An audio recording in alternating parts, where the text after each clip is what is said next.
Greeting, guys. This is Michael Langston, senior analyst, recruiting analyst for Warchant.com. Certainly, busy weekend with FSU hosting several talented prospects for their first spring scrimmage. We covered a lot of these guys. You can go to the recruiting wrap. I cover a lot of them. Just to kick this off, I'll start like four-star offensive lineman Marquise Easley. I've heard it when the visit went really well.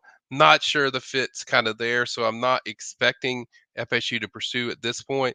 But that's certainly a guy that we'll keep track on and see if there's anything there. Now, a guy they do like is three-star offensive lineman John Wayne Oliver. I recently got up with him on Sunday.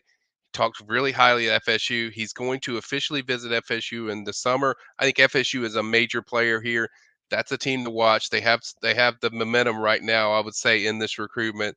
I think Georgia Tech's another team that's up there. Ole Miss plans to visit Mississippi State, Ole Miss. TCU is a team that's probably the biggest competition so far with FSU because it's already set an official visit there in June. I think FSU's will get finalized soon as well. So that's a guy to keep an eye on.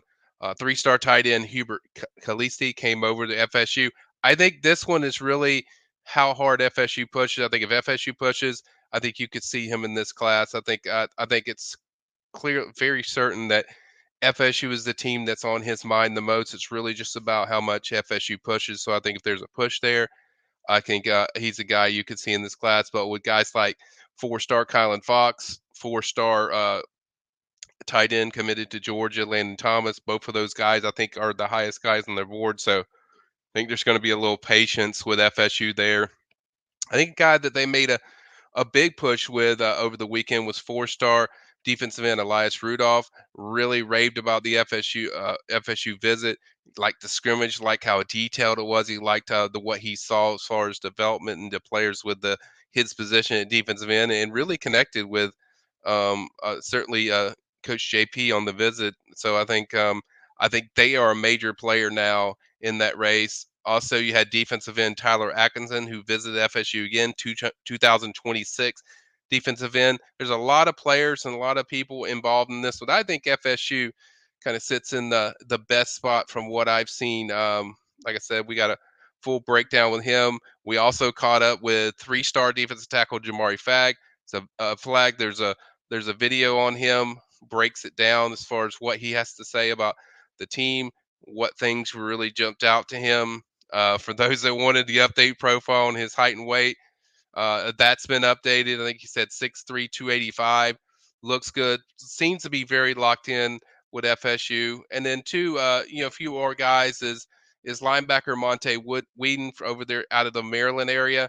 He's a guy that I think FSU you wanted to see kind of how they connected with him on the visit. I think everything was really good from what I was told.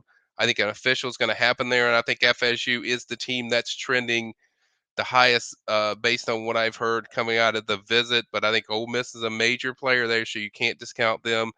And then also you had four-star defensive back Ryan Mack, who also visited FSU. I think FSU made a strong move, pretty strong move to put themselves very much in this race, if not one of the top teams, if not the top team. I think Miami is certainly a player heavily there, but I think FSU, Miami are the teams that I hear the most. But I think with this visit, it resonated more where it was a lot more personal that he's seen on other schools he's visited, including Miami. So I think they certainly made a big move there, and I think being around Surtain and seeing the way these coaches coach and just the intensity of a practice, really just jumped out to certainly Max. So those are some of the guys that really that I noticed throughout the day as far as the visit. It's going to be a lot more visits, several visits coming up in April. The majority of them will be guys in on that April 15th spring game.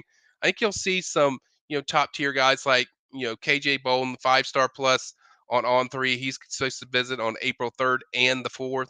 So that's going to be one of the major visits. And I think you'll see a few more visits in April, but I think most of them are waiting until that, April 15th game. But this is kind of just a breakdown of over the weekend and kind of what I picked up and what I saw. So certainly some good impressions, some good results for FSU, and I think it's going to be bigger because I think you're going to see a lot more probably decisions being made in the month of in the late spring or early summer, especially when these kids start taking official visits. But certainly, obviously, a positive weekend again for FSU. And like I said, stay tuned to warchant.com. You can go to the premium recruiting board that has all the recruiting wrap of all these guys, and then also we have features on several guys that are already covered in there.